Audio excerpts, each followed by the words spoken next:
Le Conseil des commissaires dépose un mémoire à la commission parlementaire. Alors, le gouvernement a déposé un projet de loi, le projet de loi 40, qui, pour l'instant, ce qu'il semble être les objectifs, c'est de réorganiser la commission scolaire en ce qu'il change de nom. Ça s'appellerait un centre de service, donc un C2S, là, centre de service scolaire.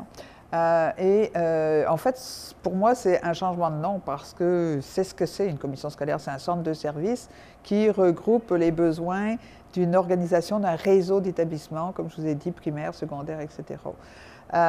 Et les services en ressources humaines, les services en recrutement, en transport scolaire, entretien des bâtiments, etc. C'est ce qu'est la commission scolaire. Mais c'est plus que ça, la commission scolaire. La commission scolaire, c'est aussi l'endroit qui doit assurer la cohérence dans l'organisation de ce réseau.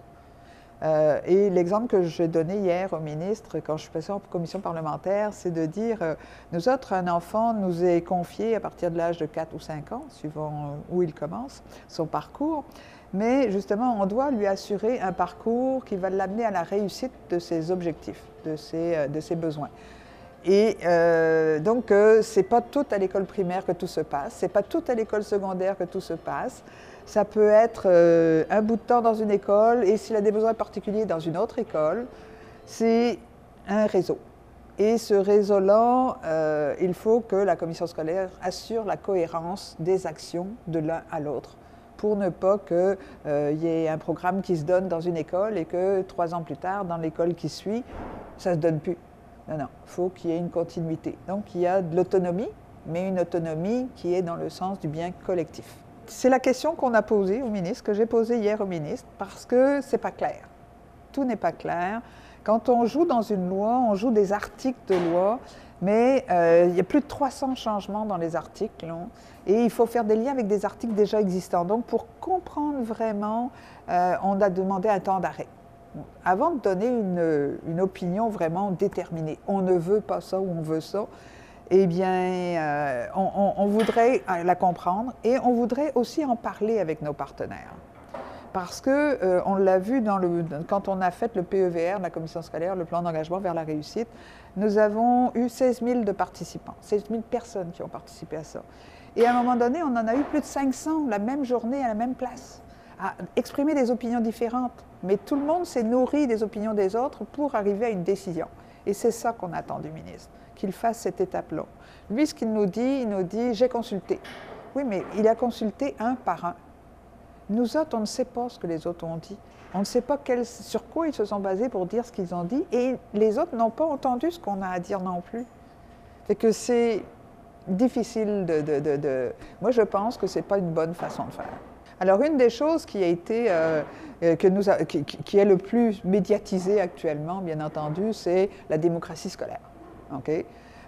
C'est le fait qu'effectivement, la démocratie scolaire, comme toutes les démocraties, mais la démocratie scolaire particulièrement, souffre beaucoup du manque de participation des citoyens. Okay? C'est clair, on ne dit pas que ce n'est pas vrai, c'est exact. Donc la solution que le ministre apporte à ça, c'est de l'abolir. Il n'y aura plus de démocratie scolaire. Il y aura une forme de démocratie parce que c'est des parents entre eux qui vont s'élire, qui vont se choisir des représentants, mais c'est très limitatif. Nous, ce qu'on dit, c'est écoutez, à tout le moins, changeons pas quelque chose pour quelque chose de pire en termes de démocratie. Moi, écoutez, hier, je portais fièrement le coquelicot en disant, écoutez, il y a des gens à travers le monde, et mes grands-pères et mon père se sont battus pour des démocraties. Ont voulu que la démocratie, et on dit dans les valeurs québécoises, on le dit et on n'arrête pas de le répéter, la liberté, c'est une société libre et démocratique. On dit ça dans les valeurs québécoises et d'une autre façon, le même gouvernement va dire on abolit la démocratie scolaire. Où est la cohérence? Est-ce qu'il y a besoin de bonifier ça? Oui. Il y a toutes sortes de solutions, mais on n'en a pas discuté. On arrive, on abolit. Et ce qui est proposé, c'est que je suis très à l'aise de le dire. À la dernière élection scolaire, il y a 5 ans, j'ai eu 5 900 personnes qui sont allées décider qui allait choisir les orientations de la commission scolaire, qui est-ce qui allait être les décideurs. 5 900 personnes. Ce qui est proposé actuellement dans le projet de loi ferait que ce serait 300 parents utilisateurs qui prendraient les décisions. qui choisirait 6 personnes pour diriger cette organisation. Est-ce que... Écoute, c'est pas 4,25 sous pour une pièce, non? C'est 2,25 sous pour une pièce et demie. Tu sais, on convient que c'est pas... Je la comprends pas, je ne comprends pas. Et aussi le fait que ce soit le fait des parents utilisateurs qui va assurer toute la responsabilité de l'éducation d'un bien collectif où tout le monde cotise, tout le monde paye des taxes, que ce soit des taxes dans vos impôts ou des taxes scolaires. Tout le monde cotise. Est-ce que tout le monde devrait avoir le droit de parole là-dessus? Je pense que oui.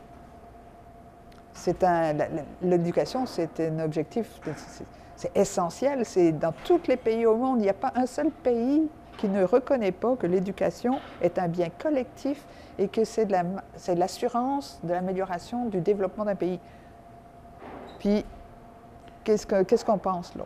Est-ce que, moi, ce qui me fait, ce que je trouve triste au niveau de l'éducation, c'est qu'en plus, on va donner un pouvoir aux électeurs anglophones et on va le retirer aux francophones.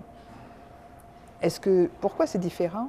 Alors qu'en plus, on n'arrête pas de nous dire, et j'ai rencontré 17 ministres d'éducation, et les 17 ministres, l'un après l'autre, m'ont demandé « Expliquez-moi comment que ça se fait que le réseau anglophone a encore de meilleurs résultats que les francophones? » Bien, ce que je réponds, puis c'est pas moi qui réponds, on le sait, c'est que la collectivité est considérée comme des partenaires dans le réseau anglophone.